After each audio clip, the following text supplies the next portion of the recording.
We have Bruno with us. Hi, Bruno. How you doing? Good. How are you guys? And Michael, whose last name? Mike. Who are you? Have you been with us before?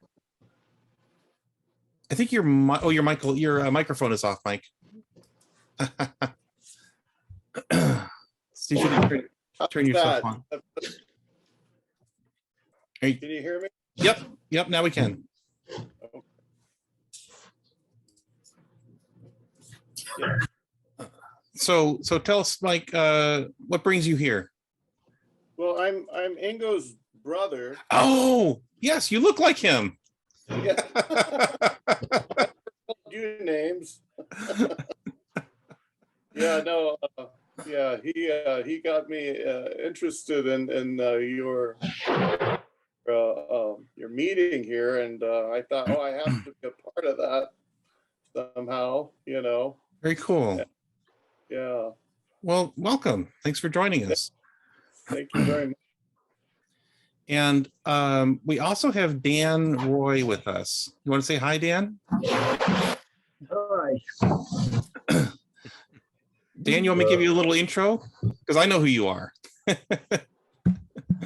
So Dan wrote an article. He built a device first, but he wrote an article that appeared in Sync magazine a gazillion years ago. Let me just see if I can find that. Here we go. Okay. The article rather was titled, "So You Wished You Had Bought TS2000." And let's see, when was this? This was the July-August 83 issue of Sync. So this is obviously, article came out before the actual TS2000 came out.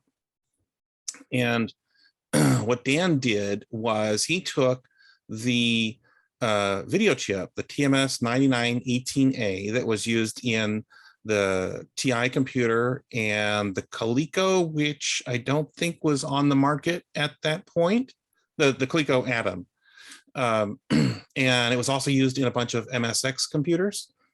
And he built a giant expansion board for his, I'm looking for the schematic, giant expansion board for, here we go. Here's the sort of board layout that had a joystick port.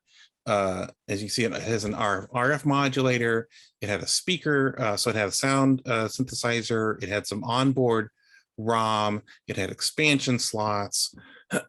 Dan went in whole hog and super overboard. It's an amazing piece of engineering, and part of the reason that it's amazing is because Dan is not an engineer.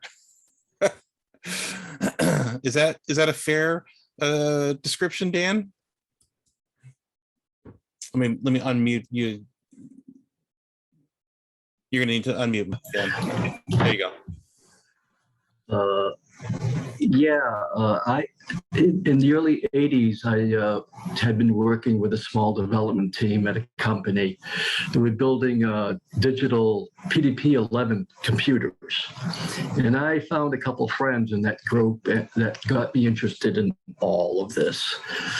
Then the ZX81 came out, and I had started at Sanders Associates in Nashua, New Hampshire, which is a leading EW kind of company, electronic warfare. It's defensive systems on aircraft. Well, the experience I learned from all of the books that I read and all of the articles that I read and all the magazines that I subscribed to, I wanted to build the infrastructure for something that others could learn from. As a result of all of that, I got into planning at Sanders and later Lockheed and BAE Systems. It was all the same company, it just changed names over time. And I worked on JSF and F-22. And the experience that I got from working with this project, this hobby, allowed me to understand the process and the thinking that designers and engineers use to develop their products. It made me very valuable. I was essentially the planning team lead for some big important projects that I worked on. I consulted for 15. I dropped out again. Great.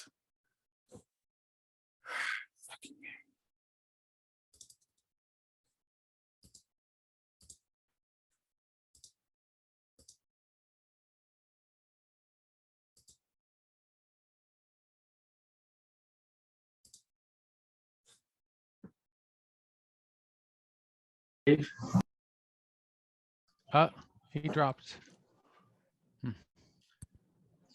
Yes, that happened last week too. Yeah, huh? I'm trying to track down what's causing that problem. I'm sorry, Dan. Are you, It's probably somebody speaking for too long. not quite. Anyway, my experience with this whole project, this hobby of mine, was a change in life for me. It basically allowed me to do lots of good things in the future. Dan, when we talked about this, you described how you didn't actually know that much about electronics when you started this, and you would go to your friends in the engineering section and describe, I need to do something, and they would say, oh yeah, you need X part.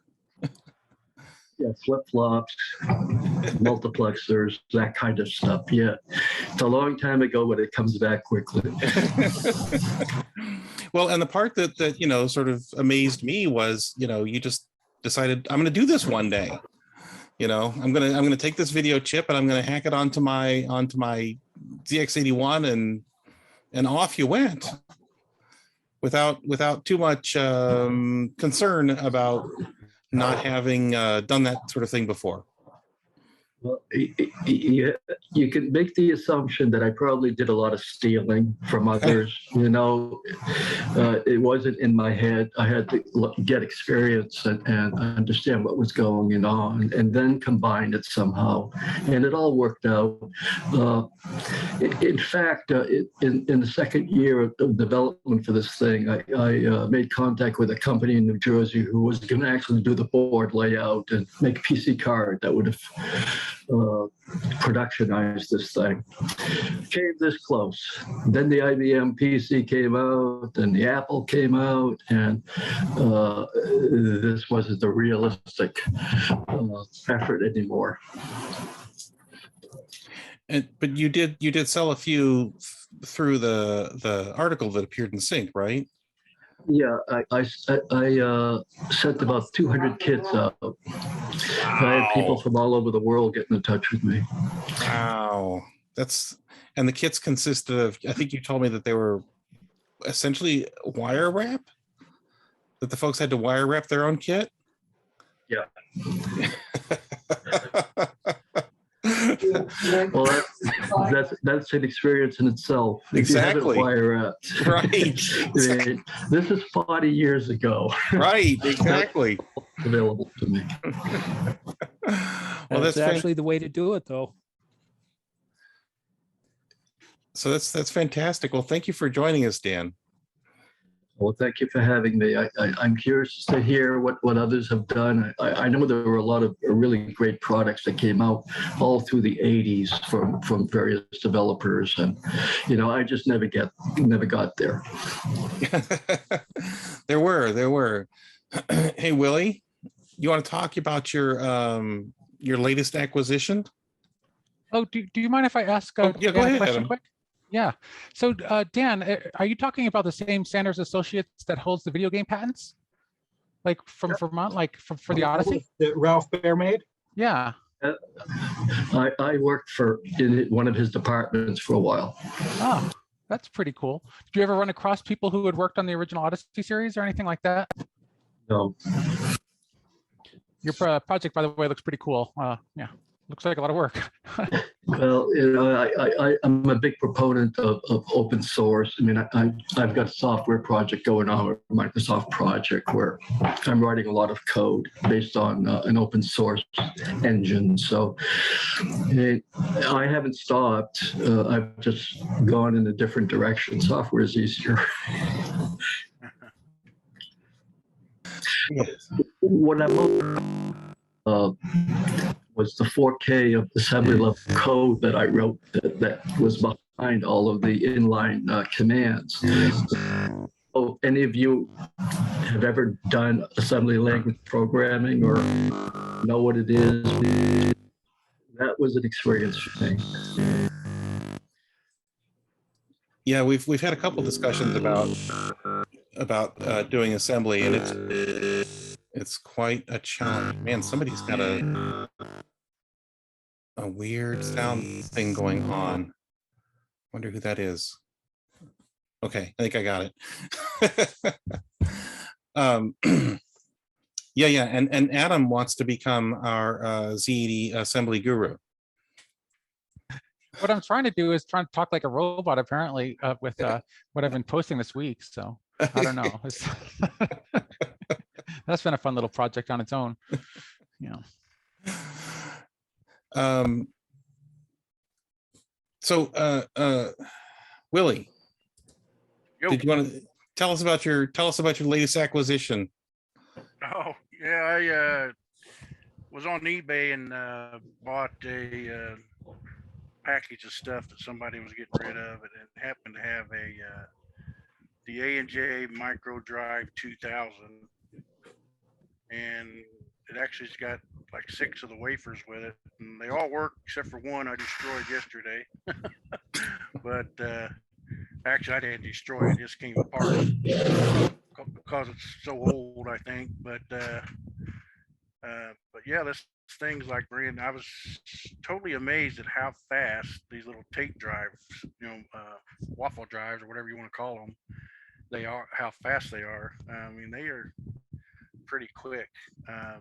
I was just playing around with this one a little bit and didn't even remember the commands. I mean, 30 years ago, I had one of these things and forgot all about it, but I couldn't remember how to even turn it, how to make it work or nothing. And I actually got online and found some articles in the archive and was able to pull up enough commands to make this thing work. And it's a pretty slick little unit.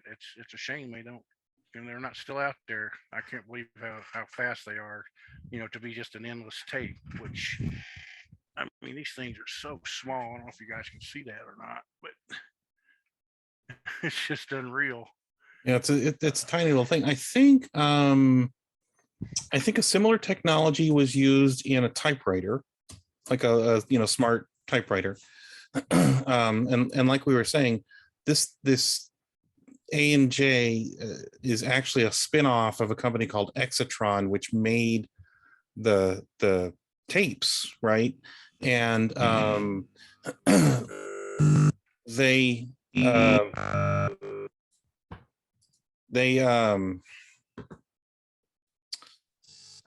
initially made it for the Radio Shack Model 1, and it was available for both the Timex computers. I can't remember. I don't think there was one for the Apple, but I think there was some other platform that it was available for. Yeah, this, I think it was a TRS-80 is the ones that was the main really one. Started it. Yeah, I think they started it. And Is there a directory listing on those? Like, can you get a catalog or something? Or is it fast enough for that? Like, it goes through the whole tape? Yeah, it's pretty fast actually. And I haven't actually found the so-called cat command for that. But basically, if you just search for any program, if it doesn't find the program, it just kind of like on a cassette, it just lists all the programs that's on there. And it'll hold, depending on the size of the tape, anywhere from 9 to looks like 20 some programs, depending on the size, give or take. Yeah. Each tape. So it's free. And it don't take, I mean, you would think that it would take a while, but it'll list all 9 or 10 programs within, I want to say 30, 40 seconds. That's insane. So it's pretty fast. Yeah. That's crazy. Wow. Jeff, I guess it's you Jeff, I that's think, making. yeah. Something wrong with your mic feed. Jeff's being a Dalek tonight.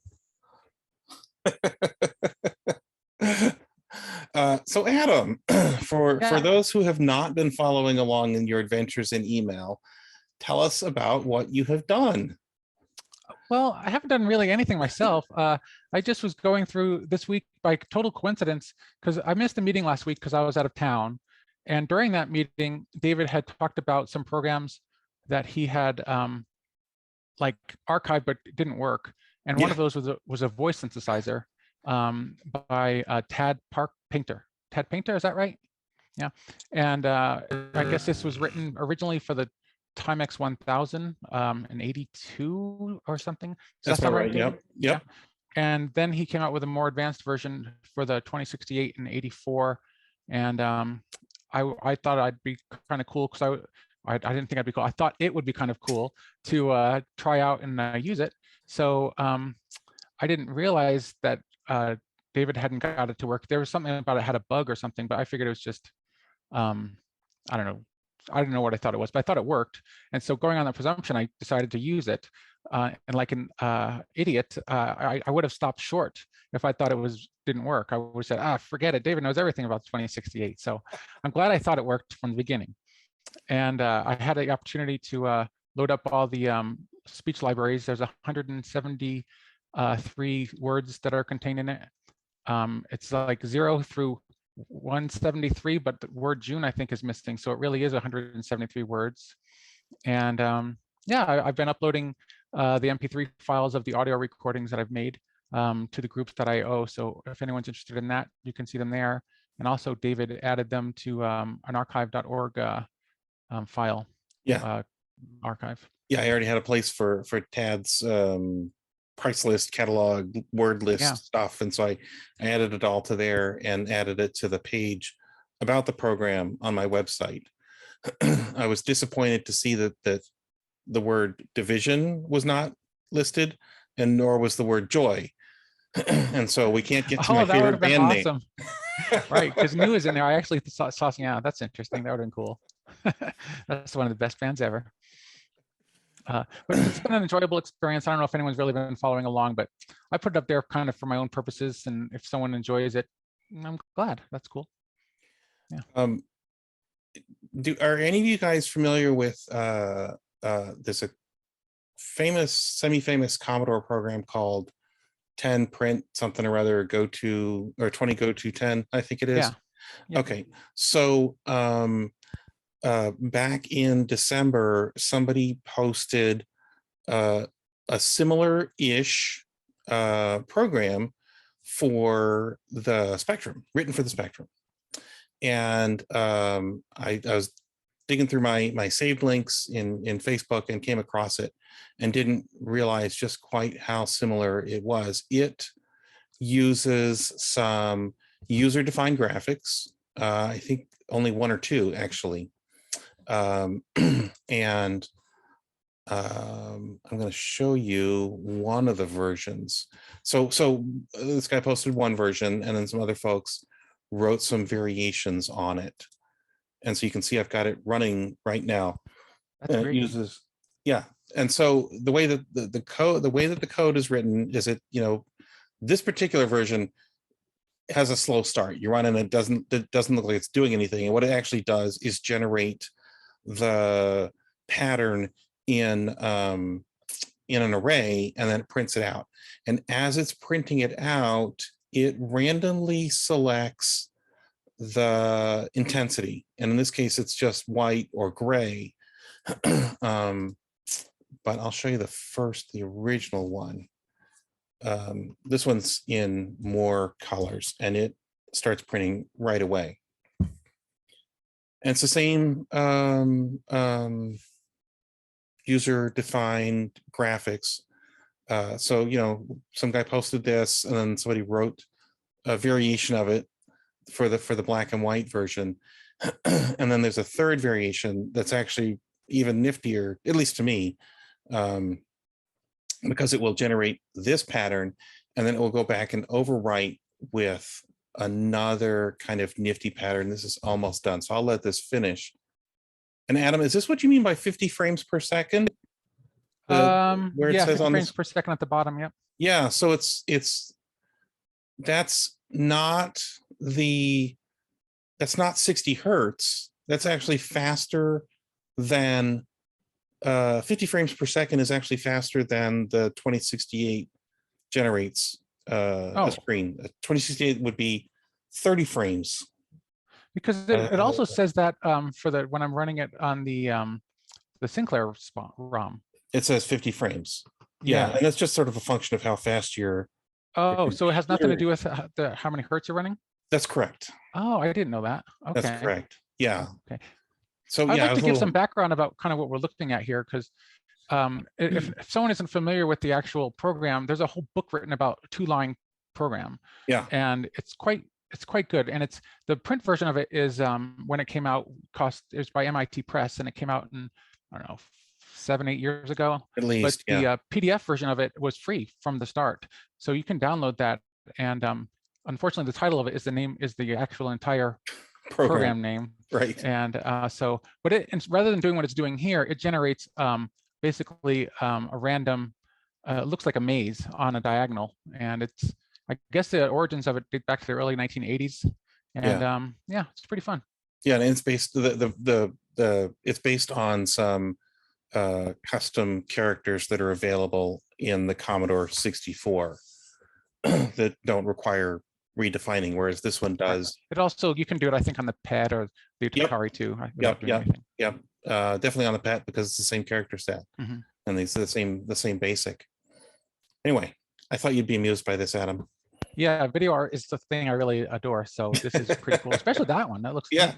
Exactly. That out. Yeah, I've uploaded it to archive. To the group, that'd be cool. I will. Yes. Yeah. I uploaded it to the typed in 2068 program section of archive, but I'll post it to the group as well.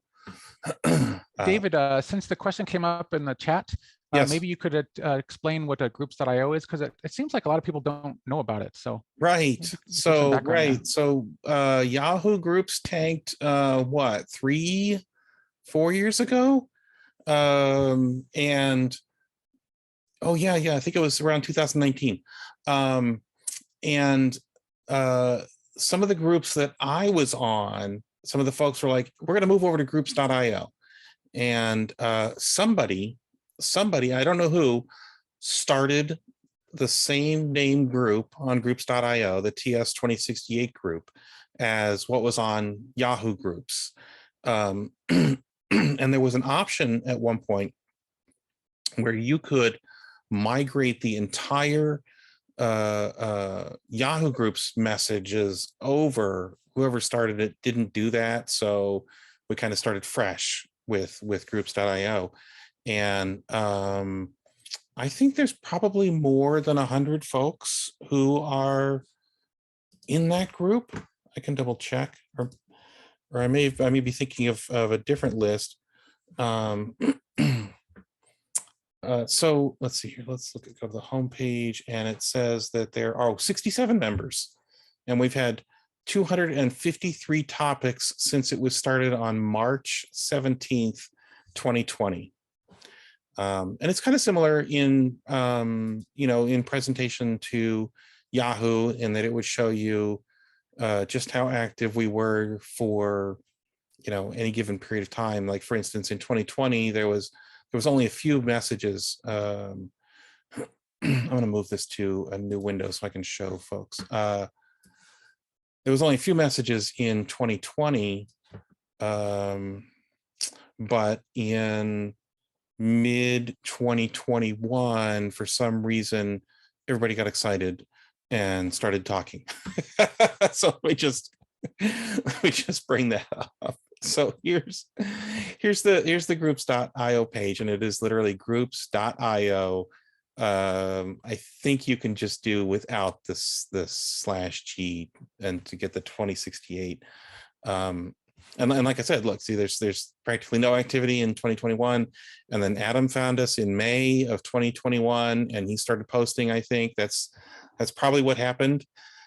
Possibly. And then, I gab a lot. So and I think about 60 or 70 of these messages per month are just Adam, telling us what's going on. It doesn't have all the databases and stuff, but what it does have is if you email. There's Mark. Hey, Mark, by the way. Mark, Jeff, that's Jeff. Jeff, sorry. If you email, if you send something as an attachment, it will save that. So for instance, when Adam sends out a message, he's been sending out emails about his work with this speech synthesizer program. He also sent a word list, a little clipping of the word list that he had preserved, and it's so there's that. And so there's actually some really kind of cool stuff that folks have posted in the past. Let me just go back into, oh, look at this. This was Adam playing with a demo program. Yeah, that was cool. Yeah, that's a really nice program. That was really fun to look at. Oh, hey, I haven't checked this one out yet. I got to go back to this, Adam. So does it also save the MP3 files I've been uploading there? I don't think so. So, No. well, let's look in the files. Yeah, we have nobody paid money to set all this stuff up. Okay. So we've got messages and for some folks, they have their profile visible. There's Jeff Burrell, for instance, and then the photos. Okay. 483 photos. Oh, is that mine? Oh dear Lord, when was that? No, it's David Ellis. Oh, thank God it's not me. Anyway, so yeah, if you want to chat with crazy people like us in email, that's the place to go. By the way, and I do find that the most efficient way to use the site too. For me, I mean, it doesn't work for everyone. It's kind of old school, but I do like to use it to because I get every message that's posted and then I can just reply from there. Yeah. But some people do not like that way. They like to be able to ignore threads and things like that. And while you can do that kind of stuff, you got to constantly go back and forth to the website to change settings. Yeah. You want to do it that way. Yeah. So Bruno, you asked about preserving newsletters. Let's talk about preserving newsletters. I have for several years been buying and trying to acquire newsletters as much as I can. There was an eBay auction the other day for some issues of I think it might have been Sinclair News, and I already had most of them, and so I didn't feel like paying $40 just to get 2 issues. So if you have, and when I say you, I mean all of us, if you have newsletters, if you have user group newsletters, if you have magazines or whatever, let me know. I can tell you what I have not managed to find or preserve, because to your point, Bruno, I think that I found a bunch of stuff that you might have preserved and assembled it into issues and posted it to archive.org. And the reason I use archive.org is that it is more permanent than World of Spectrum. World of Spectrum has had issues over the years, and it's been difficult to get access to it, for instance. Whereas archive.org is underwritten by somebody with a lot of money. Their original mission was to archive the internet, and there are web pages that I worked on in 1996 that are in archive.org. So they've done a good job. Possibly. I'm sorry. Much to your chagrin, probably. Well, yeah. Sadly, the one that I wanted them to archive is not there, but I can talk about that. I'm surprised a cuneiform works in HTML. Hey, listen, there, Jeff.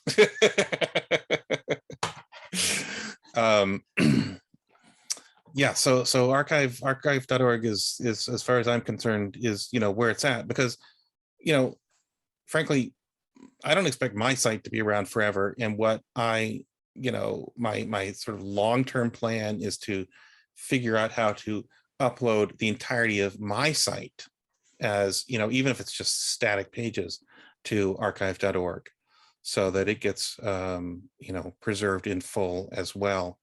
David, speaking to that point, I did that exact same thing for Bally Alley. Yeah.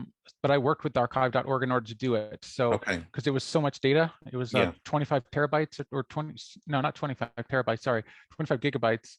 Of- And plus that was just my site. And then I have like way more data than that. That's not on their site, but I want to add one of these days, but I'm Mhm. never going to get around to it. So I admitted that to myself, and it's uploaded in basically zip files, and someone can download everything I've ever scanned and will maybe someday make it to the site. Maybe it won't. But I find it helpful because someone will be asking for something that is in my archives, and I'm like, well, actually just go to the site on archive.org and you can download, like, the scan. It's not like an OCR or anything, but you can check it out at least, Yeah. and they'll work with you too. They're pretty friendly over there. Yeah. I've emailed with Jason Scott, I think. Scott. Maybe Yes, yeah, thank Jason you. Scott. Yes, who also made a very cool documentary about adventure games. Infocom. Yeah, Get Lamp. good one. There So- is one gentleman in Switzerland for the QL that's created the distribution, which is nothing more than a 4 gigabyte file, zip file of full, well, it's 4 gig when you expand it so it'll fit on as DVD. yeah, and that's nothing more than just a ton of stuff, including a backup of someone's website, Oh, a bunch of other stuff. So at the very least, if you can't get it to internet.org, archive.org, you can always put on a DVD-ROM or something and pass it to people. And then that sort of like forms an, backups, offsite backup. So someone should have a copy of it. So that's always, what you can do. Also, so David, I saw some sync link from Toronto on the archive.org. Do you have most of those? no, I don't. I know Okay, Senan right. has some, and he shared some of those with me, but there's just a scad of them that I'm missing. Okay, because I've got a bunch of those. I also have CATs, the capillary Timex Sinclair, Would love to see those. and a bunch of some bunch of timelines, Yeah, those are really good too. and a few from Nesclug, but that really wouldn't apply, but I can scan them. And I think one list, Long Island. Long Island, I've never seen one of those, and they were supposed to be really, really good. Their I've got newsletter. And I've got a few of the Chicago ones. Okay, night times. Yes. Yeah. Okay. Well, if you can make a list of what you got, I can tell you what we need. Okay, I'll do that. Okay. That's probably my first step before scanning, because I want to scan something Yeah, don't do and that. then realize it's duplicate. Oh, by the way, some folks on the QL forum noticed a bunch of IQLR uploads to our internet, the archive.org. Yeah, that was Go, me. I wonder where That was those came me. from. That was me uploading your files. Yeah, I figured it was. I saw your name there. Oh, that's probably the ones I did. Those are the ones you did. You sent me a CDR or something like that, I think. Yeah, that's usually the best way to get files sometimes. Instead of doing uploads, just send a CDR. Yep. It gets there at SneakerNet, not in Yes. any rush, Yes. and you've always got a backup hanging around. The old Pony Express. I've got a stack of CDs still running around to burn more. So Cool. So Bruno, yeah, you've got ZX Appeal, which is another one that was really good, and I've only seen a few of them. We need to get all of these things up, and preserve them for, permanency. No, where are you located? You're there you go. There, Anaheim, California. Probably the lone Sinclair fan here. Well, no, Tim's out in California. California's a big place. That's true. Yes. Yeah, it's like me saying, well, I'm in New York, and you know, people think, oh yeah, you're in Manhattan. I'm like, no, I'm 500 miles from Manhattan.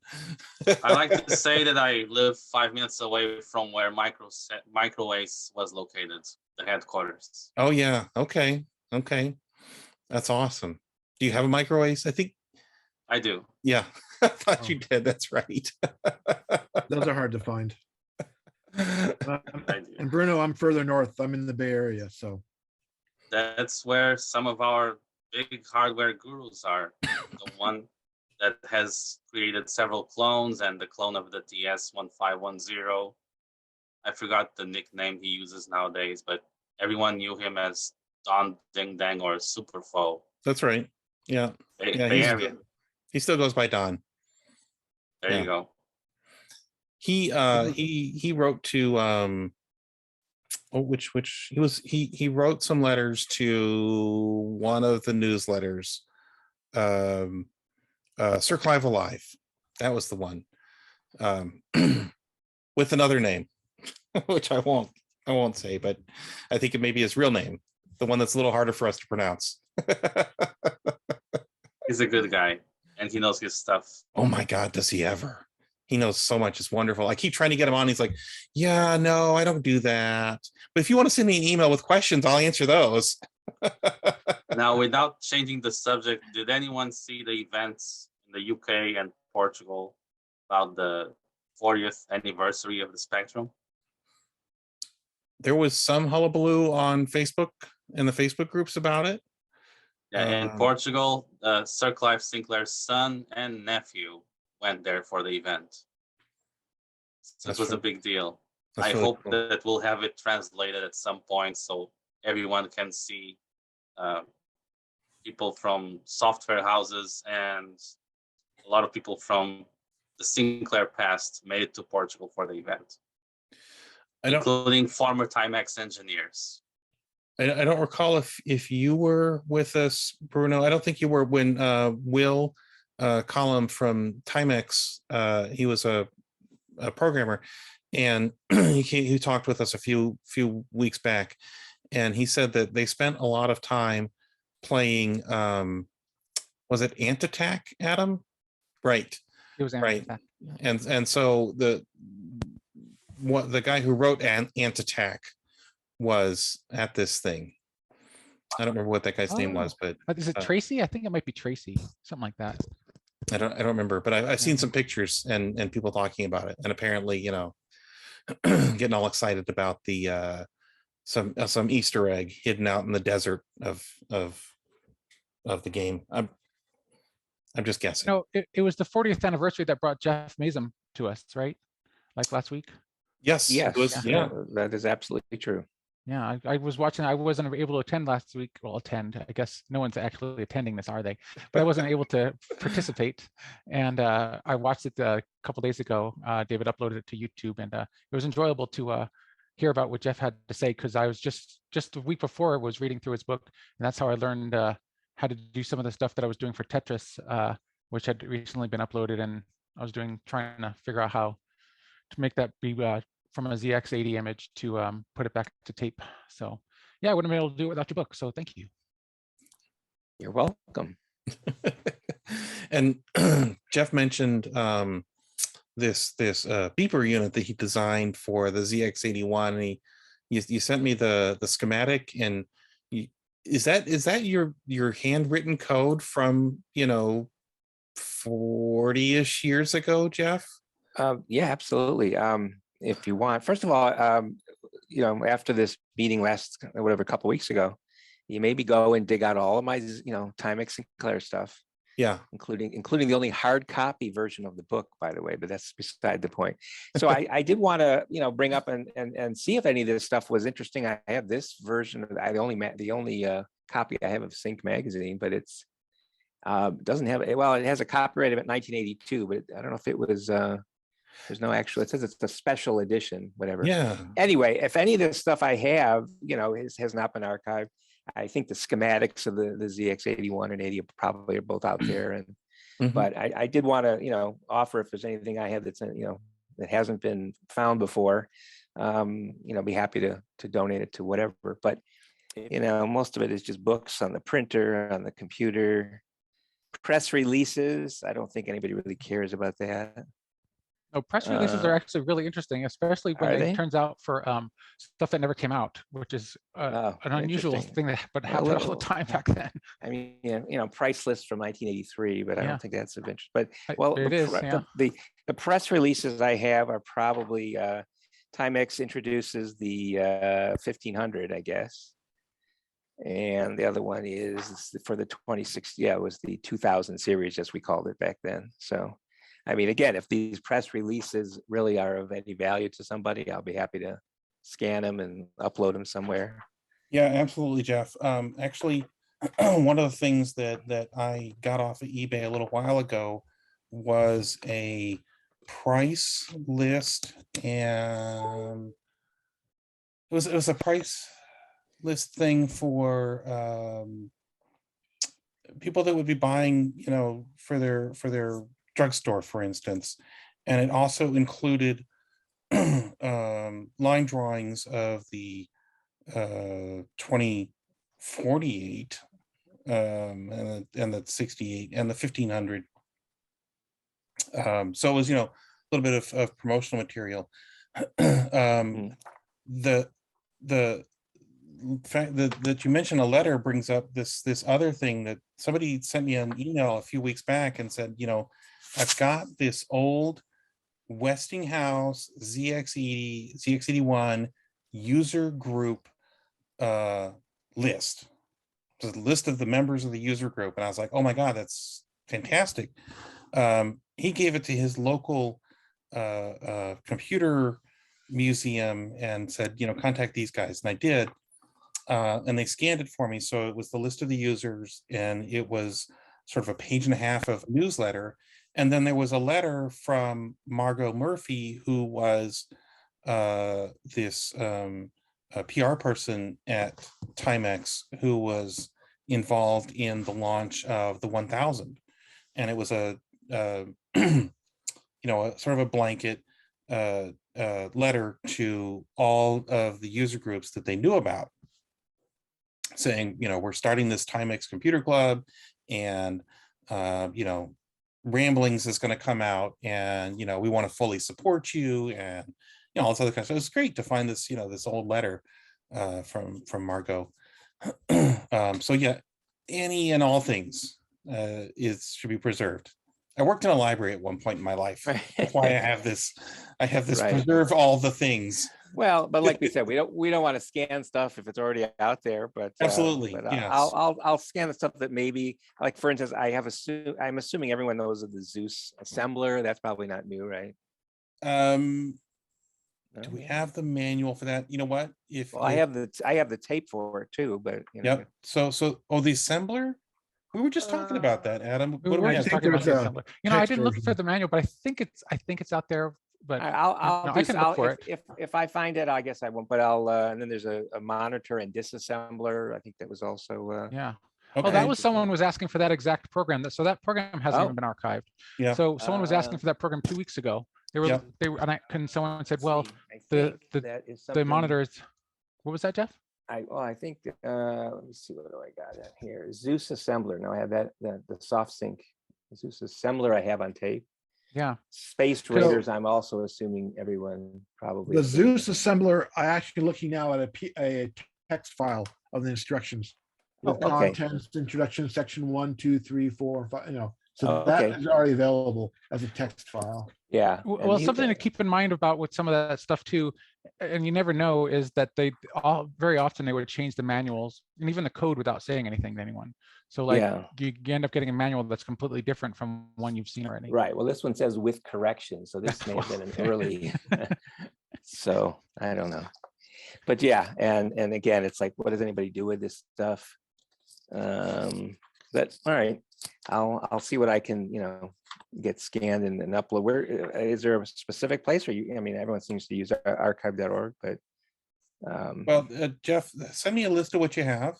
Okay, I'll do that, and then I'll tell you what we don't have. And if I upload it, it'll be, you know, easier for folks to find because it's all in one. Okay.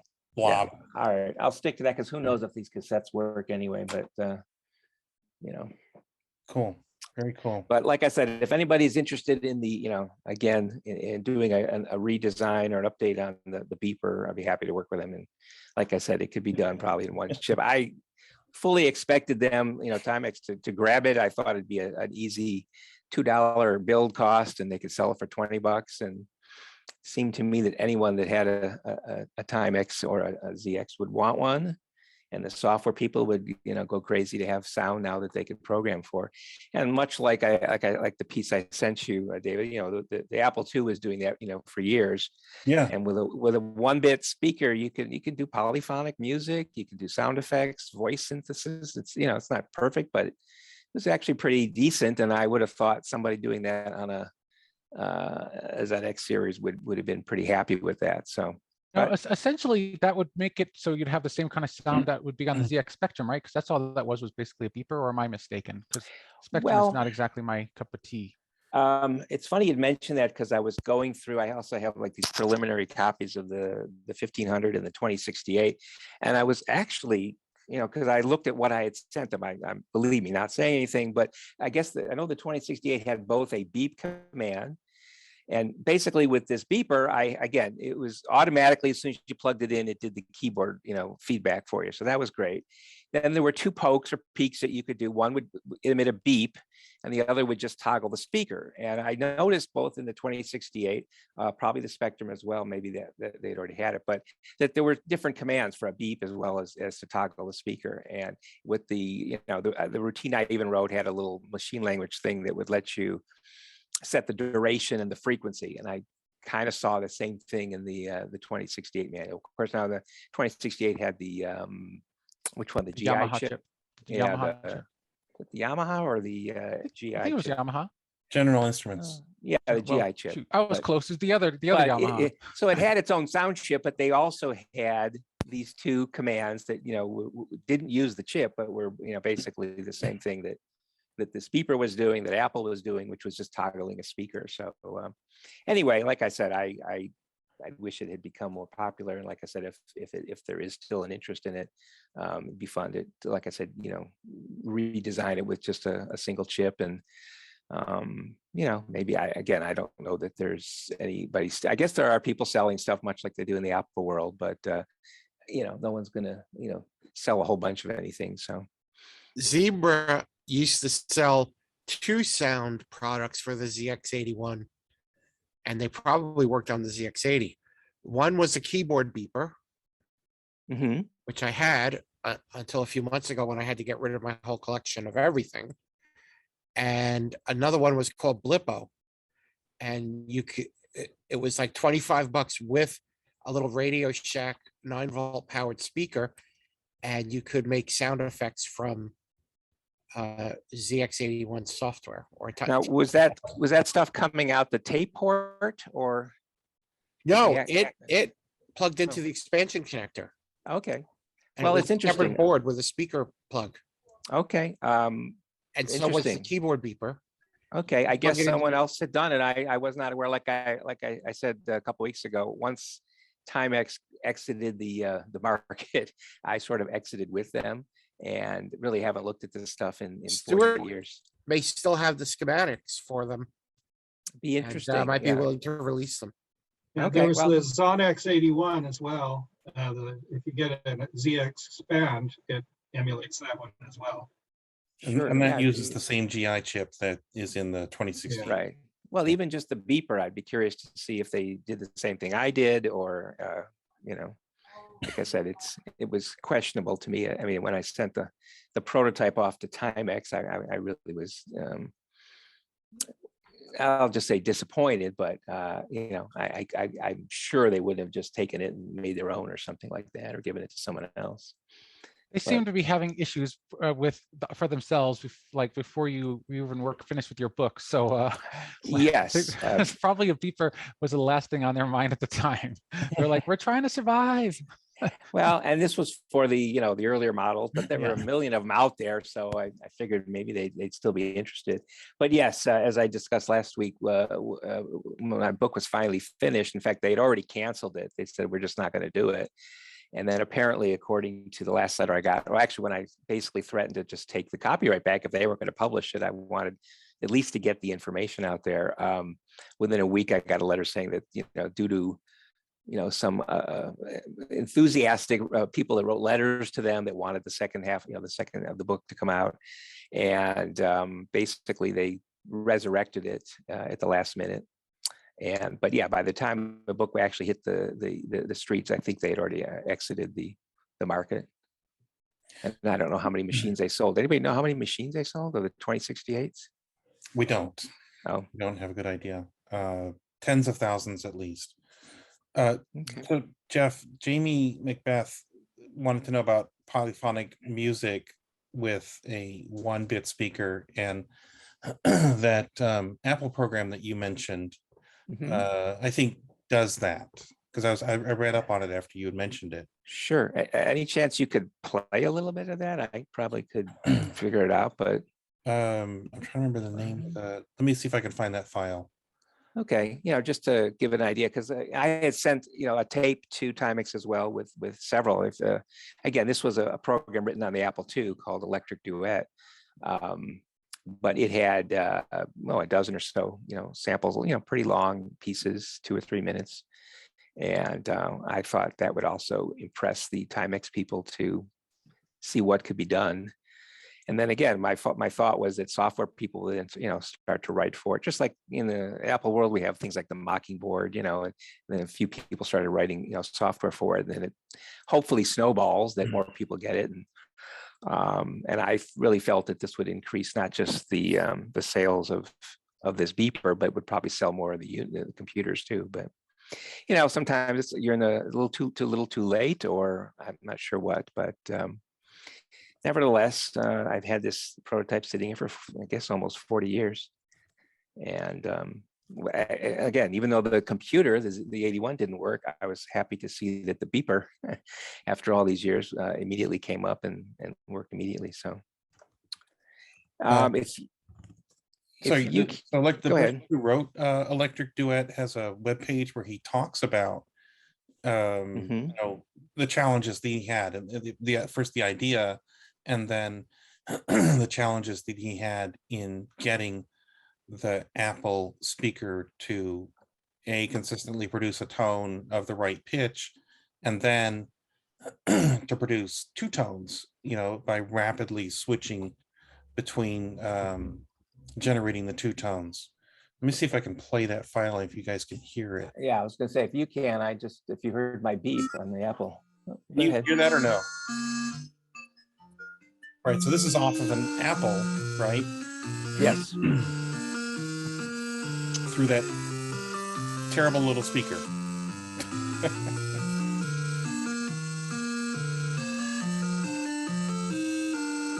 Yeah. And it's just pulse width modulation, and if you rapidly switch back and forth, you at a fast enough rate, you can get this, 2-tone effect. Yeah, and if you Jeff, wanted you wrote that. Oh, go ahead. Go ahead. Oh, you wrote that 40 years ago, or this is more recent than that on the Apple?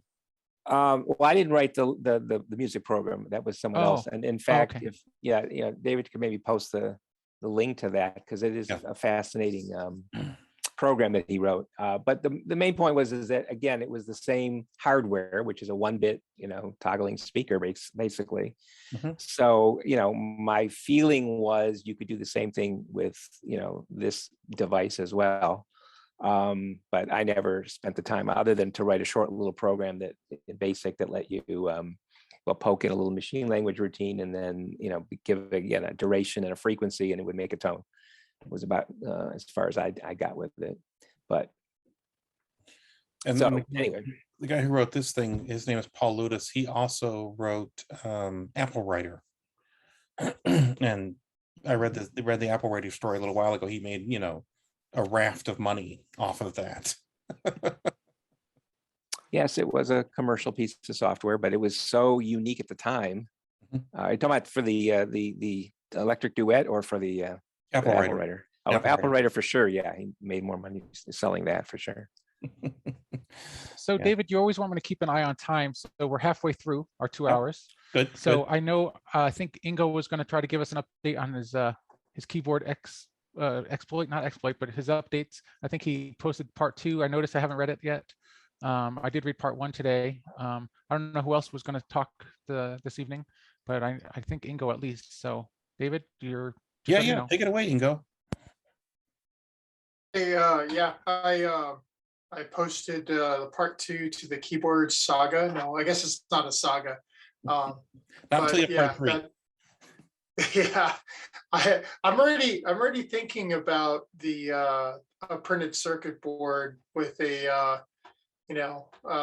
some either a microcontroller or a CPLD, or I think it'd probably be too much for a GAL, even though it would be interesting to make something work with the GAL to do the buffer that we talked about a few meetings ago. It would be nice to be able to type faster on the keyboard now that you've got nice keys and the right finger spacing. So that's kind of churning in the mind right now. Actually just got a part shipment in that I've been waiting almost a month from DigiKey with the little mini switch mode power supply, or little switch mode regulators to replace the 7805. Just soldered one in on my brother's ZX81 and tested it, and was very happy to see that work. I love those little things. They're Yeah, fantastic. they're neat. You got to bend the pins a little bit because of the hole spacing on the motherboard there, but it wasn't a lot of work. Soldered it in and it fired right up, and no more heat sink. Don't need that big old block of aluminum on there anymore, so that's nice. But yeah, on the keyboard thing, David, is it possible for him to share his page so he could maybe bring up your web site and show us the pictures and stuff? Because there's a lot of great pictures on there. Maybe you could walk us through it a little bit. yeah, sure, I'd love to. Yeah, go ahead and go. It's all participants can share. All right, let's see. And, all right.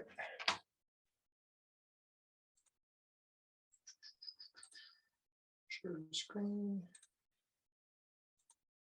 There we go.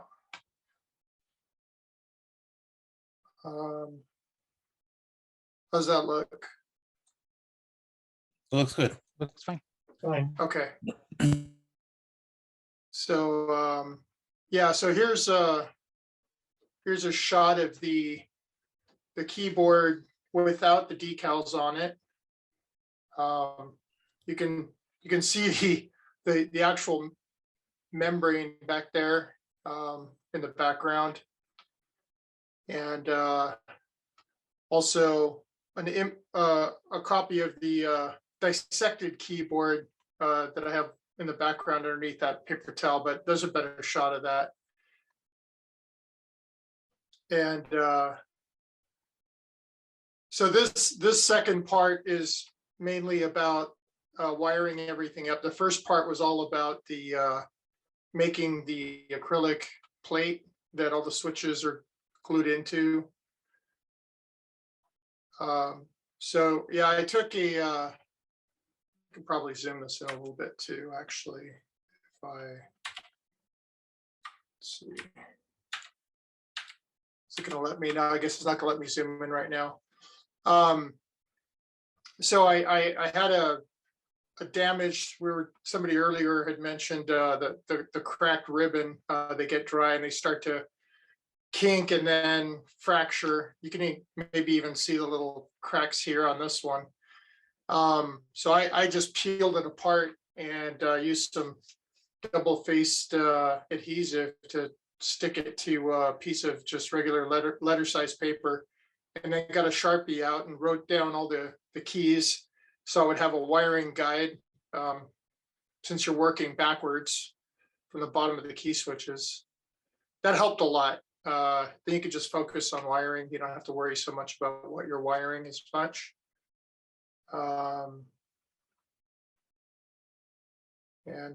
So here's the columns wired in. I love rainbow colored ribbon cable. And it looks something good. just neat, something neat about it. You right away know what's what. You don't have to really label a lot. I like that. So then with the columns wired in, and then here we've got the rows soldered in. I even got a Sharpie and labeled the backs of the key switches, if you can tell. Actually, kind of surprised. What did you label them with? Just like, what do you mean? Just label them just for a what? just a Sharpie. Oh, here we go. I can zoom in a little bit. Let me Okay. let me see here. So yeah, you can. I just got a Sharpie. Some of these Gatoron switches actually had either letters or numbers molded into the back of them, and I don't know if you buy a complete set. Let me see if I can zoom it a little more. There we go. Maybe that's easier to see. But I bought a bag of 68 switches, which isn't enough to make a full keyboard. But for my case, I only needed 40. And I think it was an assortment because I had duplicates of some switches and some that just didn't appear in the bag at all. So I got all the ones that I could. Like, you might be able to tell this B right here is pretty crisp. This Y is pretty crisp, and the 6 is pretty crisp. But if you look at this H, you can tell, like, and this K right here, I just had to force my way in there with the Sharpie and say, okay, you're now a K and you're now an H. But having that and this little guide here, where I even wrote in the colors of the wires that I wanted to use there, made the job really easy. And when I was done, it worked right out the gate. I didn't have to go back and, resolder something. So that was nice. That little planning up front really saved a lot of time. So I crimped on my own DuPont connectors, and I desoldered the original headers from the circuit board and just put regular male pin headers in. I was definitely knew I wasn't going to preserve the original state of the machine. The idea was to really mod the heck out of this thing and see how far I could push it for fun. Well, I think in your first article, you talked about when you started well, not this project exactly, but you got 2 of these systems, one for your brother and one for yourself. Is that right? Yeah. And so are you keeping so one preserved and one is going to be the hack 'em up, or what? Well, I purchased a ZX81 kit from Stuart from Zebra, and I have it still in the box, untouched. I have this internal struggle going on right now about, do I build it? Do I leave it in kit form? Do I build it? Do I leave it in kit form? And somebody on eBay had a TS1000, a ZX81, a printer, a ZX81 board that was badly assembled and botched, and they just threw the whole mess together for, I don't know, I think I paid like, I don't know, $95 or something for the whole kit caboodle, printer and all the power supplies. And but they were in an unknown condition, so I didn't even know if any of them were going to work when I got them.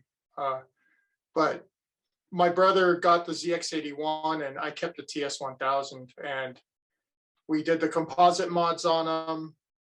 My brother's actually had a bad ULA. I bought a new old stock ULA from Stuart at Zebra, and plopped that in and worked right away. So the composite mods, now the keyboard, the 7805 replacements we're doing. I'm looking to do a inboard memory expansion, playing around with that. And I actually made my own prototyping board. Let me see if I can show. Oh wait, I'm sharing my screen. Won't be able to show it right now. Maybe I'll show it later. I made a little prototyping board where I can breadboard circuits. I got a 32K RAM chip on that right now.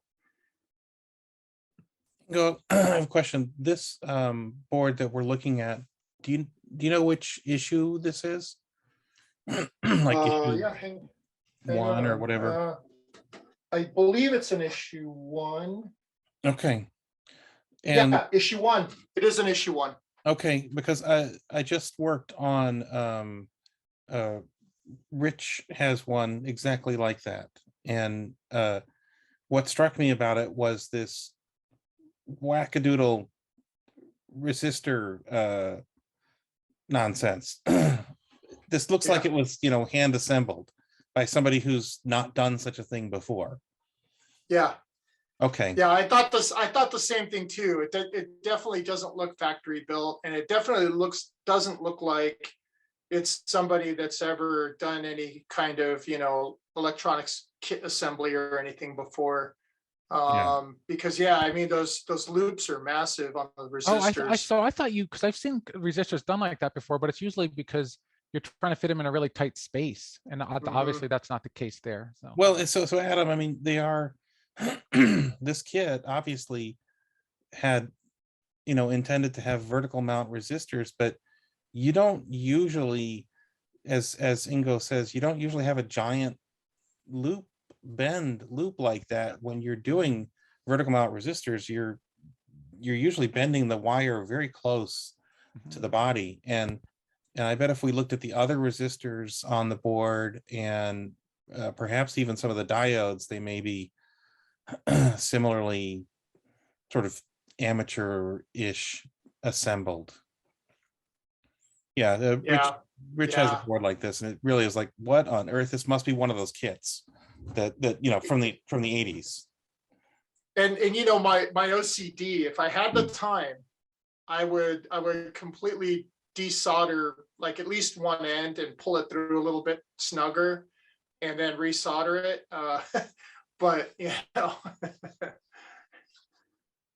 well, it's worked all these years. That's kind of asking for trouble, you know. That's you know, if it works, don't fix it. If it ain't broke, don't fix it. Yeah, and it's going to be hidden inside anyway.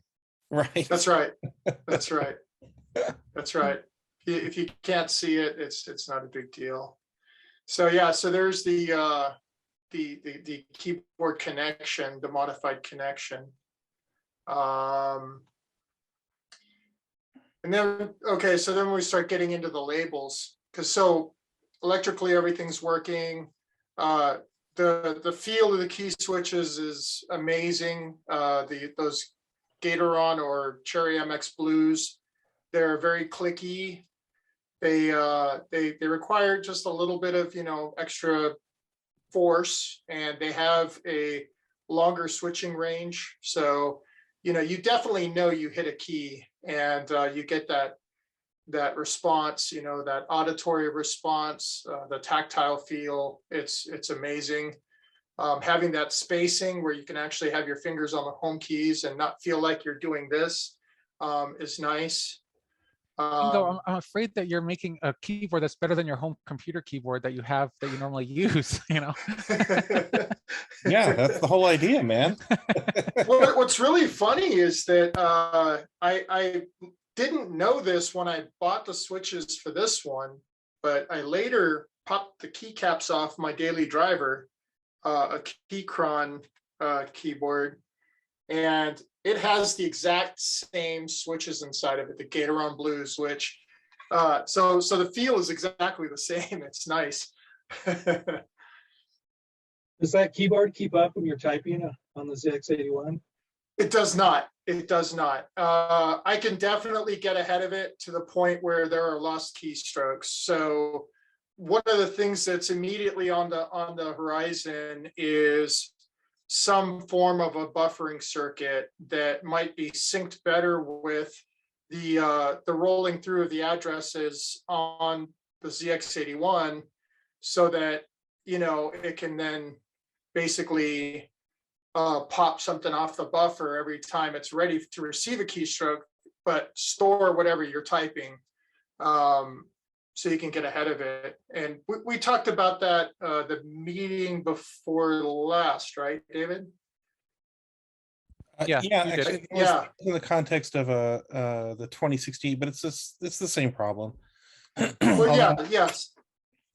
if you added a buffer to your keyboard, I think that you could end up in a situation where you have typed enough that you can get up and go get a cup of coffee and come back and finish watching it type and watch a TV show and finish watching it type and then, you know, sit back down. That's right. Goes to the machine. It's typing by itself. There's an emulator for the Atari 8-bit called Altera, and you can paste into it, and it will like slowly type it in at a speed, so like as if you were typing it. So it's kind of like David's describing there, but that's an emulation. It's kind of interesting. So for those reading the blog that aren't familiar with the actual keyboard, I gave a little, you know, screenshot or a scan. This is a scan of the actual membrane that I took. And I actually turned this into a PNG image when I scanned it, and then dropped it into Inkscape, which is anybody who's not familiar with Inkscape, it's an open source vector editing program, allows you to make SVGs, scalable vector graphics. And but you can draw any kind of a raster image into like a background layer. And then what I did is I zoomed in, and I believe I started with the Y key. So I zoomed in really close to the Y key, and then I started creating my shapes and creating text boxes for the main character, for the keyword, for the shifted character, for the function, the graphics character, right? And built one key as close as I could in Inkscape. And then, here we go, let's see here, get a screenshot. Yeah, so here, this is what the interface looks like in Mac OS for Inkscape. Inkscape works in Windows, it works in Linux, it works on Mac OS, and it's open source and free. It's nice because it's, you know, it's a graphical user interface. You can create SVGs in a text editor if you wanted to, but for a complex image, it would be torturous to do that, but you could. So anyway, once I had kind of this template built out for the key, then I literally just made 9 copies into a row of 10, and then I copied the row 4 times until I had 40 Y keys. And then I went into each key and changed the content of each text box, right? So working through it until I had the entire, well, I had to play with the scale too. I wanted to make sure that what I was printing out was actually going to fit onto my keycaps. So this is just a piece of paper printed out and just laid on there. It's not the decal paper yet. And it's also not the highest resolution. You can probably see the pixelation here. And that's not because of the vector image, it's because of the normal mode on my laser printer. But here, let's see. So here's the whole keyboard. And this is all one big SVG file. But every row is grouped. Every key is a group to itself, and then all the elements inside. So I can go in and tweak all these things. You can tell the arrow keys are a bit different. They're not as fat as the original. The color might not be exactly the same. I tried, you know, obviously with white as the background instead of gray, you get a much higher contrast, which the older I get, the more I appreciate those kinds of things because my vision isn't what it used to be. And so once I had the keyboard, I printed one out on a regular piece of paper first and realized I had tons of room. And if I was printing to that decal paper, I might as well fill the whole sheet. So I could literally take the whole group and copy it several more times to fill up a sheet. And here's a screenshot of kind of what that looks like. And what's funny is I was moving some stuff around, and you'll notice that the layout of the keys is completely wrong. It's like, it's not QWERTY. I didn't realize it until after I printed this out that some things got jumbled around. So I had to go back and fix it and then redo it, even though it doesn't matter because you got to cut all the stuff out anyway and stick it onto the keys. QWERTY. Yeah, yeah. Wow, it's really off. Oh my God. QE wore it. Oh, wow. That seems like something Timex might have done on purpose. It sent it to us. Yeah, here, just to make you work a little harder, right? And I felt bad for leaving the arrows off of my keycaps for the editing arrows. So the first problem I ran into, I guess the toner, when your laser jet prints out the toner, it's basically like a powdered plastic, right? And then it heats it and melts it, bonds it to whatever medium you're printing to. And for some reason, the toner transfer onto those water slide decal paper was a bit brittle. Maybe there just wasn't enough heat to really get the toner to melt enough and be somewhat ductile. When I went to cut the first time, it was a very brittly crackled edge. And since it was white decal paper, the edge looked really bad. So in the set that I made, the first time I tried it, I had to use like a Sharpie or something to just blacken up the edge. I figured out later that using a clear enamel spray paint over it kind of held things together a little bit better. It might work better on an inkjet, but I think that most laser printers have a higher resolution than most of your inkjets. So getting a crisper key is key. What I've done when I've made keypad overlays before, nothing quite like in a vector style. That's a lot of work, it seems like. But I've gone to the local FedEx office, and they want you to use their own like decal paper. But if you like bring in a whole thing that proves to them that it'll work on their printers, they'll do it, and they can give you really excellent results, better than you can probably get at home. Yeah. I'm glad you said that, because one of the things I was playing with also the idea, if I was to get past this prototype into something that might be more production worthy, to hit up like a print shop or something and see, if they have a way to either crank the heat up and maybe get, a better bond, or some other, medium, or just a better inkjet or something to make those decals. That would be great. So the second problem I ran into is that the tops of the keycaps are a little rough, and the decals, after about a day and a half, the corners started peeling up, and I was crushed. I was like, after all this time, after all this planning, after all this work, and I did some searching around online and found some YouTube videos where hardcore plastic model builders use these special solutions. And there's one particular company, Microscale Industries. They make this micro set and micro sole. And it's a two-part process. What's really neat is, you're using water slide decals. So you're literally just dipping your decal into water and moving it around for a few seconds. You pull it up and it literally separates from the backing. You just peel it right onto the key.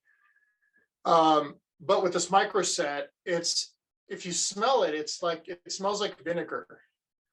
And I've even heard some people on some forums saying that, if you get a vinegar water mixture, it'll work about the same as this micro set. You put the stuff down and you can see this one key on the bottom there has just like this beaded drop on it. That's a drop of this micro set.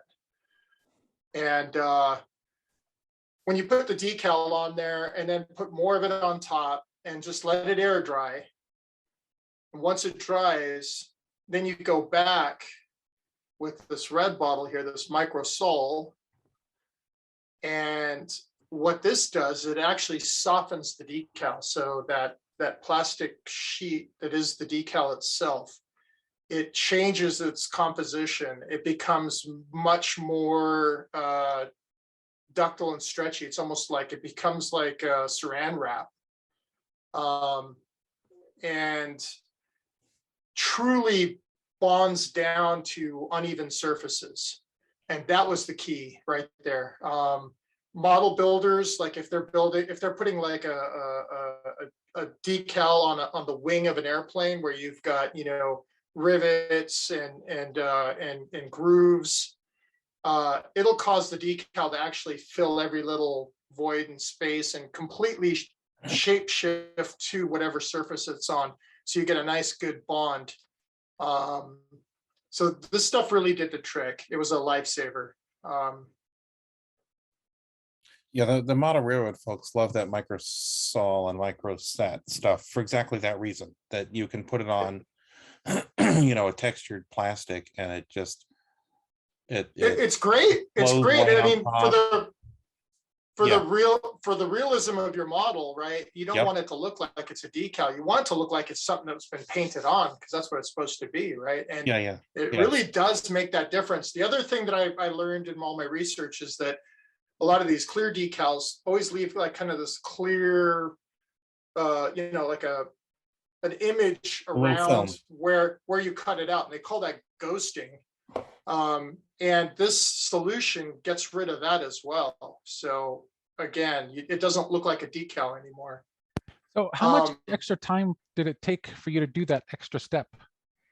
It really wasn't bad. You know, because I mean, if you just do the water dip thing, right? You dip it in, you apply it, you play with your tweezers, and you know, you align it and center it as much as you can. And then, you know, you go through with like a Q-tip and dab it around, make sure you get all the air bubbles out of it. And then that's it. With these two-part products, you know, you're brushing on a little bit more of the Micro Set. You're waiting for it to complete, just air dry. And then you're going back and just, you know, brushing on the Micro Sol. So yeah, it's a little bit of extra effort, but the fact that you don't have to worry about the decal staying on made it completely worthwhile. So, but then to boot, I was concerned about having a decal on the top of a keyboard key from the beginning, because I figured, you know, every time your finger hits that key, you're not coming down exactly straight every time. There's going to be a little bit of a shear force, I think, if, you know, depending on what angle your finger's actually hitting the key. And I think that repetitive shear force might start to cause the decal to delaminate, or maybe even start wearing through the toner.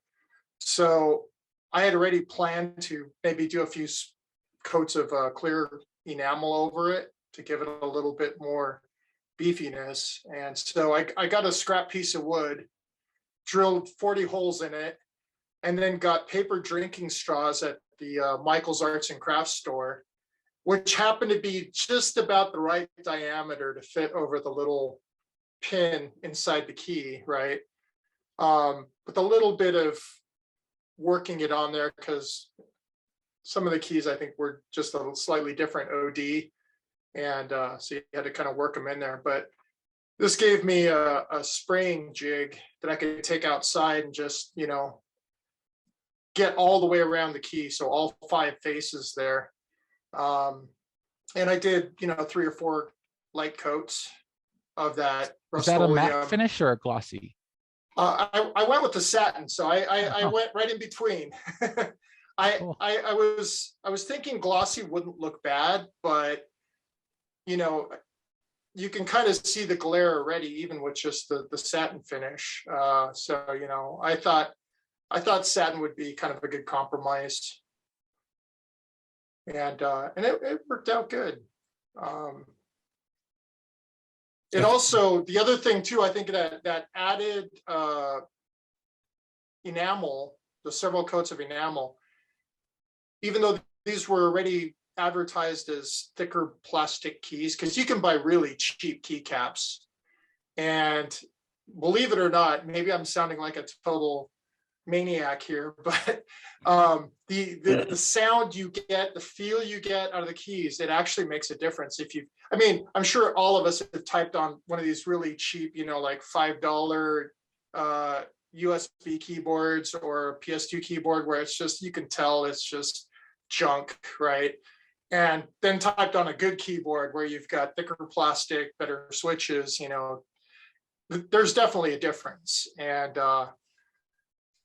so you can tell when there's a membrane under there versus a key switch. You definitely can. You definitely can.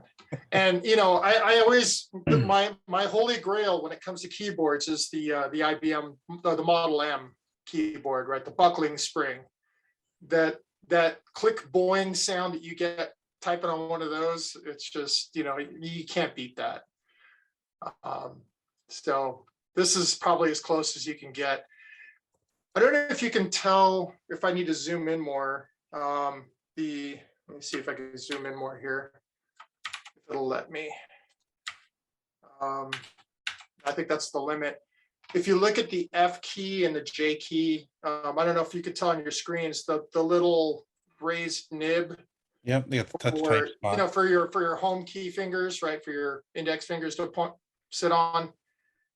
The decals, after putting that microsole on there, just wrapped right around that. It was one of my concerns. I was like, oh man, maybe I have to use the flat key, but no, it worked, and it's still everything's staying in place. Nothing's come off. So after doing all of this work, you better use that keyboard. That is all I have to say. That's oh yeah, no, definitely. I did put a link to one of our meetings in my blog. So anybody that comes across the blog post might also, if they haven't already heard about this group, they'll find out about that too. I give some timestamps where we talk about the whole buffer idea. We had some good keyboard conversations that day. A lot of neat stuff came up, so I put all that together.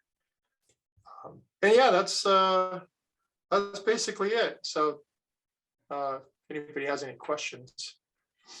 That's really fantastic, Ingo. Thanks, you guys. That's that's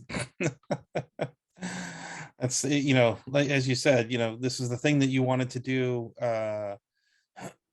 when you were a kid, and now you've got it built and working. Yeah, it's definitely a vindication. I tried the same thing when I was about 13 or 14. I don't remember what I used for a keyboard, but I did that point-to-point wiring, and man, that was a pain. Man, such a pain.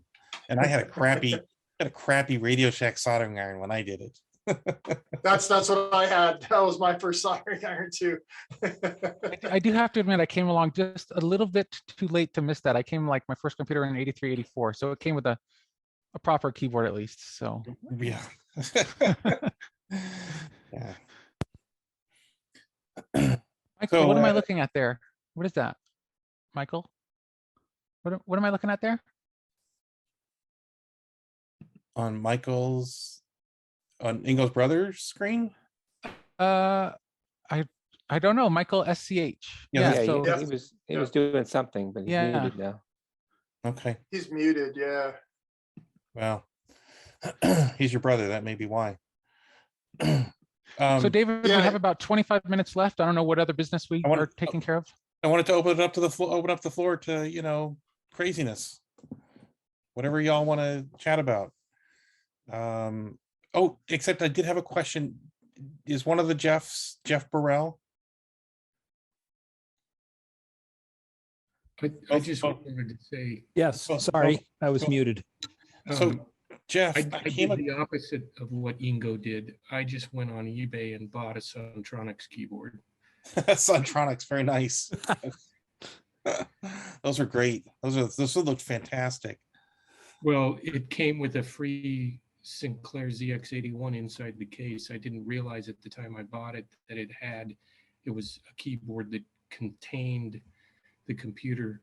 Yeah. Because back in 1982, when I got my my Timex Sinclair 1000, I did buy a third-party full-size keyboard, and it was just, it literally had the green 13, the 5 and the 8 wire cable that came out of the back of it and slid underneath the back edge of the keyboard to plug into the main board inside. Interesting. And so I thought that what I originally had was one of those Centronics, but apparently it's not.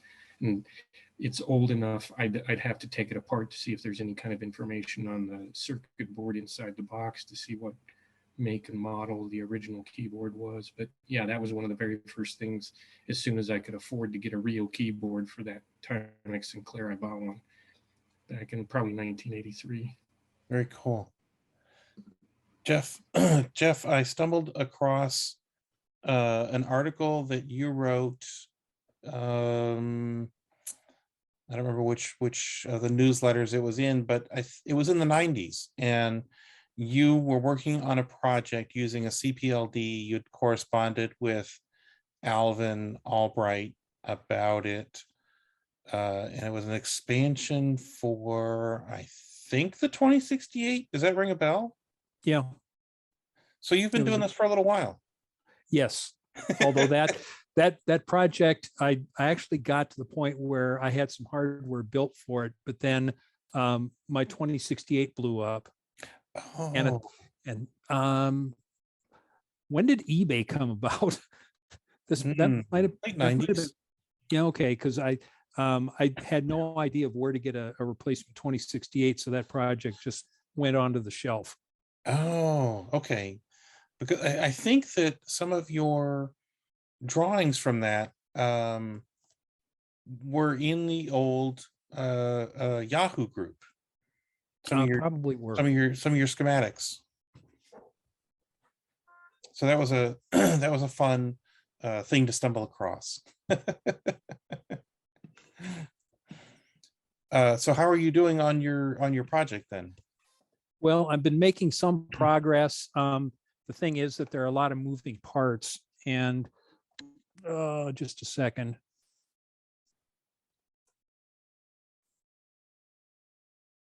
Be prepared for. Oh, okay. So right now, this is my gosh. Franken system. I'll say. Yeah. So I have the Pico hooked up to my my 2068 through the FPGA board, and I've been able to communicate with it and pass commands back and forth. So right now I'm in the process of writing the code for the Pico to communicate with the 2068 and also get the FPGA redesigned. So like I said, there are a few moving parts that I'm working on right now. Wow. Very impressive. It reminds me, there's a joke file about the 9 types of computer user, and there's a couple that go in, and a couple students that go into a computer room and see a DEC graphics terminal and start sputtering words that sound like intelligent things. And I sometimes feel like I'm that kind of person when you talk about this thing, and all I can say is, oh, that's really cool. Yeah, in my previous job, we used to say we applied excessive amounts of technology to solve simple problems. So I hear you. Cool. So what else? What has everybody else been up to? Is there anything that we want to show and tell? Well, I'd like to bring up something. If it's just something that came up in the feed this week on our group, is the FujiNet that they might be making for the time. Well, they are making for the Sinclair, and they were asking if there was any interest for the Timex 2068. But no one really chimed in except for David and myself, I think. Does anyone else? Are you guys aware of what that is? I've got a FujiNet for the Atari. Okay. It's awesome. Is it? Okay. For those of us that Yeah, have. it supports what- virtual hard drives. It's got Wi-Fi, so you can mount a drive on someone's server on the other side of the world, and it treats it just like a floppy or a disk, an image. It's got a virtual printer, so anything you print, the FujiNet itself is a web server, so you can log on to it, configure it that way, and when you print with the virtual printer, you can actually download what you printed off the server, and it supports different types of printers. So it's dot perfect for whatever printer you have hooked up. It's an awesome device. Did I hear somebody else speaking up for a second? I was gonna say, I'm working with some of the guys that are doing that for the Apple II. They're in the final stages of getting that running. Oh, wow. Okay. Okay. Yeah, they've been making it for the Atom as well. It's Yeah, I think that's out there. That's good. It's crazy. So yeah, they were talking about at least on the Spectrum side, of making it act somewhat like an interface one. And Jeff Burrell and I have talked about this a bunch. The problem on the 2068 is that the interface one switches in its own ROM exactly like the 2068 switches in the expansion ROM. And so you have to solve that problem of which one are you going to switch in. And that could be, it'll be an interesting challenge for them.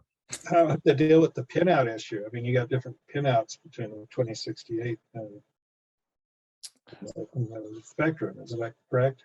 That's actually just sort of a minor detail of rewiring the connector. I mean, you know, once you've got the bigger issue is going to be that hooking that ROM into the 2068. You know, I mean, there's ways to do it, but you know, part of the problem is that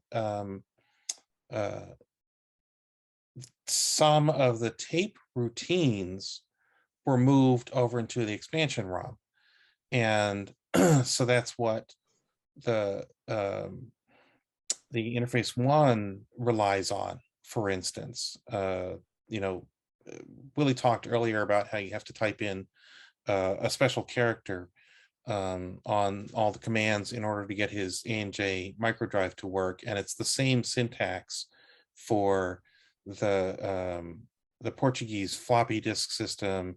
It's the same syntax. It all comes back from the comes back to the Sinclair Spectrum IF1 syntax, where there's, you know, it's load asterisks and then a string of characters. You know, you have to specify on the IF1 that it's a micro drive and which drive and etc. And so they're gonna porting the FujiNet to the Spectrum is going to be a challenge in and of itself. Not terribly difficult because the IF1 ROM is disassembled and it's a good, you know, guide.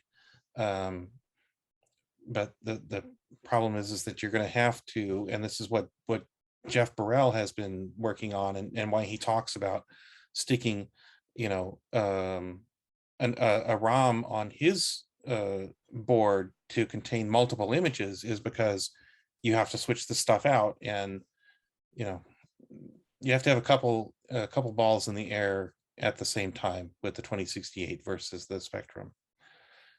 It'll be curious to see what they do. Yeah, I think I might have to order myself one of those for my I don't know, maybe my 130XE or something like that, just to check it out. The FujiNet looks pretty cool. Yeah. I can't give it a good enough praise. Is it a kit, or is it something that comes pre-assembled? It comes pre-assembled, and it's relatively cheap. I think I paid like 60, 65 for it, something like that. Yeah. Bruno, no, the 2068 can't use the SpectraNet. I mean, it could if you run it through a twister and stick Spectrum ROM in it, but then at that point you're using a Spectrum. Right. I mean, you know, the 2068 is its own very wonderful and special beast. Yeah, that's what makes me sad with the Div MMC. I love that device, but I can only do it in Spectrum mode. Exactly. Yeah, that's unfortunate. That's an unfortunate challenge. Yeah, that's why I was happy to play around with that Tetris game, because it was actually worked on, and just on the TS 2068, and it was written for the 2068 using the Zeus assembler by Francois. I think Francois said he wrote it. Yeah. So in '89. So that was pretty cool. We got to get him on here. Has he been on here before? You need to get him on here. Yeah, Yes. have him talk about his Tetris game. Yeah, he said he's going to update it, which I hope. I mean, he doesn't need to do that, but it'd be cool if he did. Let's see what he does. Yeah. Has anyone else on here had a chance to try it out under emulation or on real hardware? Don't all say yes at once. Did someone else on the list say that they tried it out? I don't know. I don't think so. Okay. All right. I mean, possibly. Maybe Willie will do it. Yeah, I played it on the emulator. I haven't tried it on the Okay. actual 2068. I mean, it plays the same under emulation. It's the same. Yeah, but I think it'd be better on my 2068. Yeah, everything's better under real hardware. I'll get there.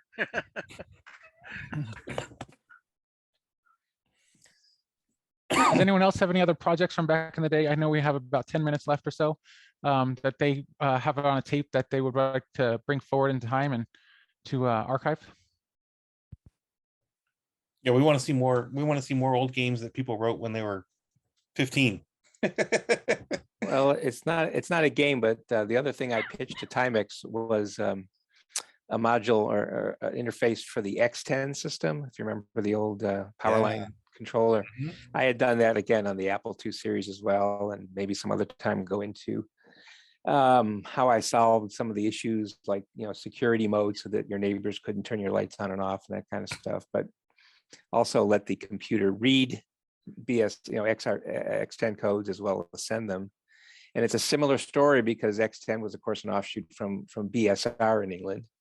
And I think that was part of my problem, was trying to sell things to the US versions. And the people in England, of course, didn't, wasn't invented there, so they didn't want to hear anything about it. But anyway, if there are people interested in that X10 system and hooking it up, again, you could make a X10 is actually still works, right? I mean, that's still a standard that's around. Oh yeah, well, there's nothing to prevent it from working. It just runs on the power lines. But like I said, one of my biggest issues with it was the fact that you could control your neighbor's appliances, for instance, and their solution was a house code. You dialed in, you use different house codes. But I always thought, what about the neighbor next door, the bored teenager that decides to turn every appliance on in your house on all the house codes, takes all of about a minute, and you're out of town and the coffee pot boils over or burns up and your house burns down. But anyway, so again, I had designed this plug-in module you plug anywhere in the house, and it could actually prevent that. You had to then have locking and unlocking codes to use the system. Anyway, and again, it was something that I had done on the Apple using believe it or not, a TRS-80 X10 interface that they had, which plugged in through the cassette port. And with the addition of about 50 cents worth of parts, I could make it a bi-directional device, so it could read codes as well as send codes, and then it also could then do this sort of jamming mode that would prevent your neighbors from controlling your stuff. So yeah, again, I thought maybe people might want to do that with their ZX80s as well, but I think by the time I was pitching this stuff, it was too late. Oh, cool. I mean, that'd be a really great application for the little black doorstop. I mean, it's a tiny computer and. Well, originally I was using computers like the Apple II to do this. And my goal at one point was I wanted to just build it into a plug-in module that had its own microprocessor in it and whatnot. And over the years, there were a bunch of design contests for various microcontrollers. I forget, but I entered several contests with this device. I built them up several times using different controllers. But got to the point where I did have a module that I could plug in, and then I made a bigger one that could do multiple house codes and stuff.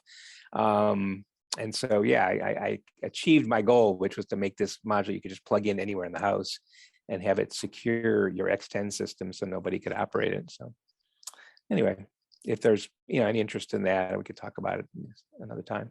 Yeah, that'd be a lot of fun. I'd love to talk about that. So that reminds me, you did this through the cassette port.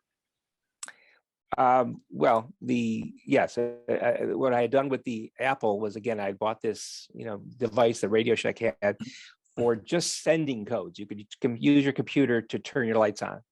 And I looked at it and I said, well, it's, why can't I? It actually had to use the cassette in as well, because it had to read the 60 hertz and time the signals to your power line. And I thought, for a couple extra parts, I can not only get the 60 hertz in, but I can read the high frequency 30 kilohertz stuff that actually sends the control signals. So I did that, and again, I was able to, in fact, one of the first computer fairs up in San Francisco I went to, I showed using the remote control from an X10 to input into the Apple II, because you could read the codes and use it as an input device. Yeah, so there's fun stuff you can do. Again, it's who would ever do it nowadays? I don't know, but you can still buy. I think there's other better systems out, but you can still buy X10 modules, I think. Yep. Yeah. So that reminds me that there was a guy actually kind of near me in Rochester, Bob Birch, and he wrote a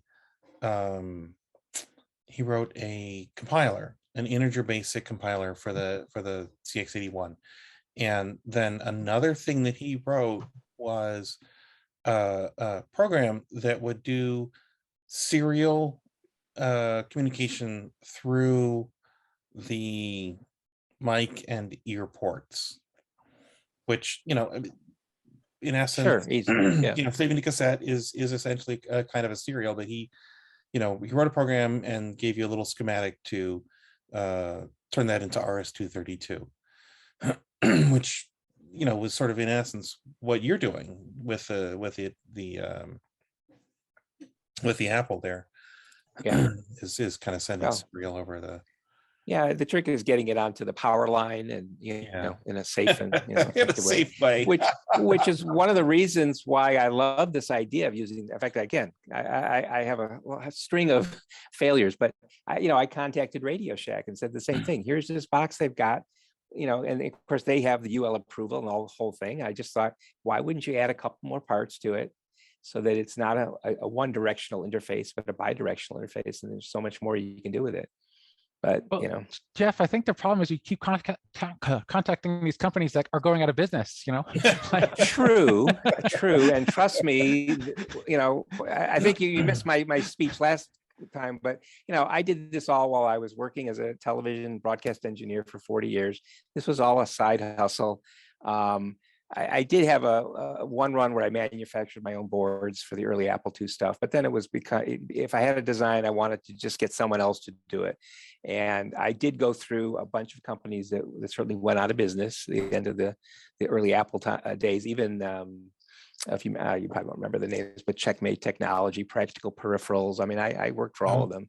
I didn't work for them. I submitted designs and for royalties. And yes, unfortunately, there was such a fast changing time that people were either going out of business or selling to somebody else. But it was hey, it wasn't my bread and butter, so I couldn't.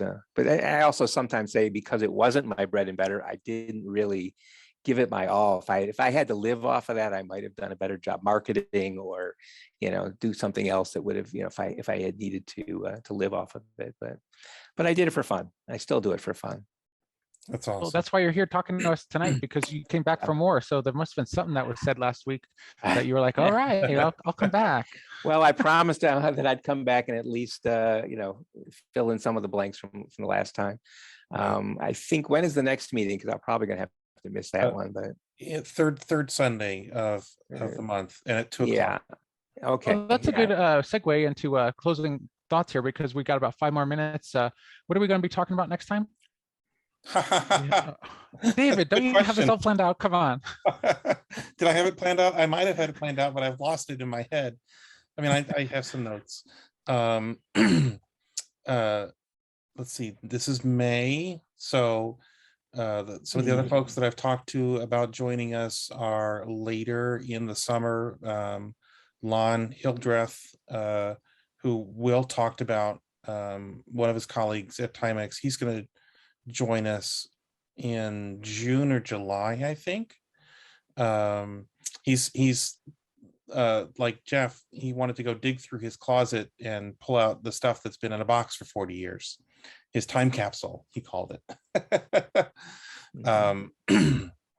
So for Sunday, I will check with Joao to see if there's something that, if he's available, and if there's stuff that you know he and the folks in Europe want to chat with us about. But I did notice that someone said that they got on at the wrong time and missed the meeting by a few hours because of the time difference. They didn't. That was Bruno. It was okay. Okay. Yeah, unfortunately. Yeah. So if there's something that you guys want to talk about in 2 weeks on Sunday, send us an email on the groups.io list, and we'll try to put together a little agenda. Jeff, I'm going to email you separately about your QSLs because my grandfather was a ham, and I'm curious to know if you have one of his cards.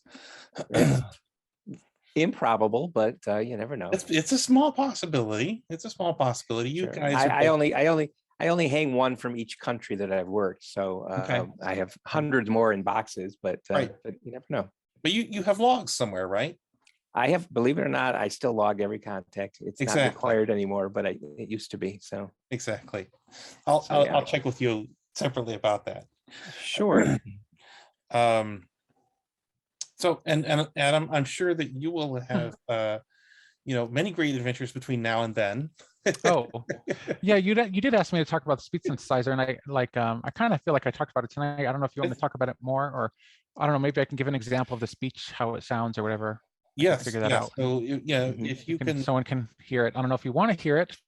Right. It's definitely interesting. It is very interesting. Exactly. And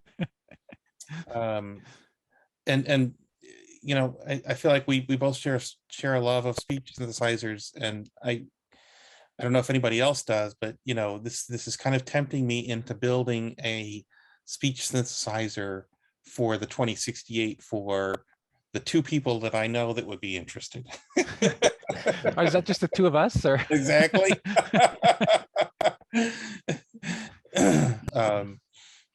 But it'll be if you got a 2068 with that serial port, the one I've got would probably work. That's that's right. One you showed a couple of weeks ago. That one you've got, yeah.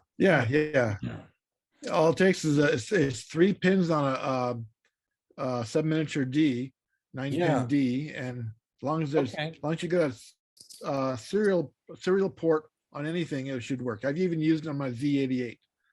Well, and so you mentioned that, and I've got some 2050 modem boards, and I could just take the 8251 off of those and make a sort of reduced version to make a serial port. That might be worth checking out. Cool. And you'll have to pop that open so we know which chip is in there, Tim. For the nerds among us. All right.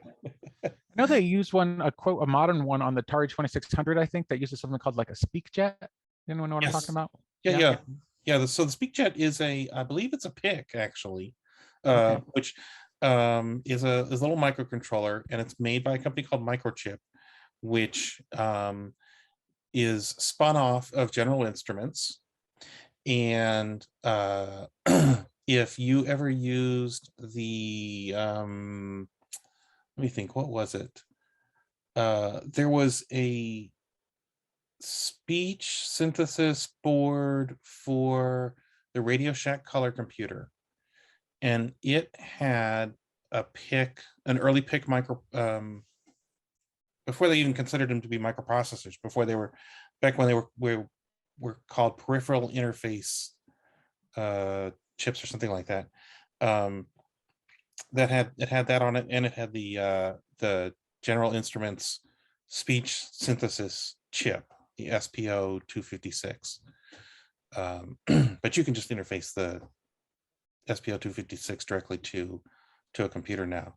But yeah, Adam, the SpeakJet, and there's another chip called the Sound GIN, GIN. maybe that's for sound. I think it's for Genie, probably something like that. Yeah, it Probably. does the same allophone set, plus it has a music synthesizer in it. And both of those, I think, are some, you know, version of a PIC microprocessor with a little sticker on top of them. Well, But maybe we yeah, can talk about all that next time. It's about time to wrap everything Yes. up. Yeah, Yes. it was a good time. Thanks for everyone who talked tonight, and I'll see you guys hopefully next time. Yeah, thank you, everybody. See you, everybody. Night all. Take care. Be safe. Yeah. Thanks. Have a good night. Right. Night.